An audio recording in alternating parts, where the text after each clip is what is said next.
Hey anime gang, today, I'm going to explain Dandadan Season 2, Episode 1. If you haven't seen the first season, you should watch it first.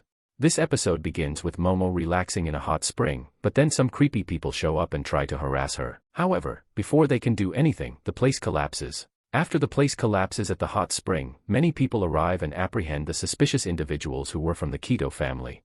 Here, it's also revealed that Turbo Granny had hidden in Momo's bag. Momo, in a way, saved by Turbo Granny. Momo asks Turbo Granny about Gigi's house. Turbo Granny tells her that something is wrong, something bad is going on in that house.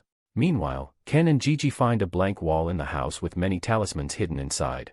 Just then, the doorbell rings. Gigi thinks Momo has arrived, but when he opens the door, he sees 5 women standing there. These women are also from the Keto family. We learn that the Keto family owns this place, and they also own Gigi's house. Since Gigi's parents have been in the hospital, the Keto family has been letting Gigi live there for free. The head of the Keto family, Naki, asks Gigi if he has brought another spirit medium. Naki suspected that Ken was a spirit medium. Gigi tries to explain that this is not the case. Just then, a police officer arrives, who had brought back the men who tried to harass Momo. It turns out that they are also members of the Keto family. One of them asks Ken about Gigi's favorite soccer team to find out if Ken is really Gigi's friend. Ken correctly answers the name of Gigi's favorite team, which surprises Gigi himself.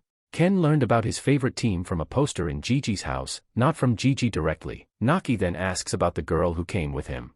But Gigi flatly denies that any girl came with him, which angers Naki. Meanwhile, Momo arrives at a temple dedicated to a great snake. There, she meets the temple's caretaker, whom Momo asks to show her the great snake.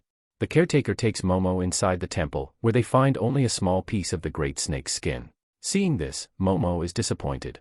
The caretaker tells Momo the story of this village. He explains that in ancient times, it was believed that a great snake lived in the volcano here. When the great snake got hungry, the volcano would erupt. To appease the giant snake's hunger, a child from the village was sacrificed. Due to these sacrifices, there hasn't been an eruption in 200 years, and the village's hot springs are also considered a gift from the great snake. However, they both don't believe in the story. Momo then goes to Gigi's house and finds that the Keto family has badly beaten Ken and Gigi. Momo attacks the Keto family and starts beating up all the men. However, the family head, Naki, easily defeats Momo and throws her into the same creepy room where many talismans were stuck to the walls. Naki tells Momo that she and her family have been protecting this village for generations and reveals that for the past 200 years, they have been offering sacrifices to the great snake. They believe that the village is safe because of their offerings, otherwise, the village would have been destroyed by the volcano. Naki also reveals that the house they are currently standing in was once an altar for human sacrifices.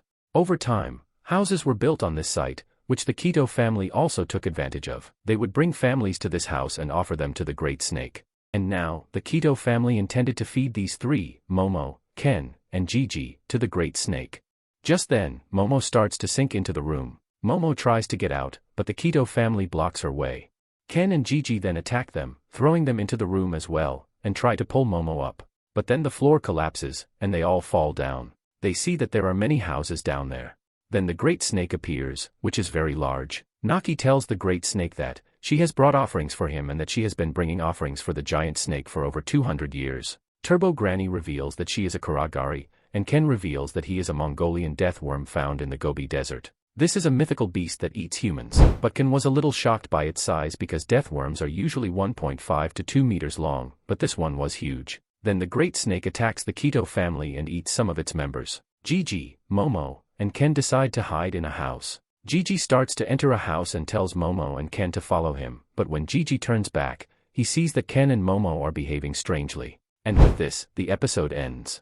Let me know in the comments what you thought of this episode. If you liked the explanation, don't forget to subscribe to the channel. I'll see you in the next episode.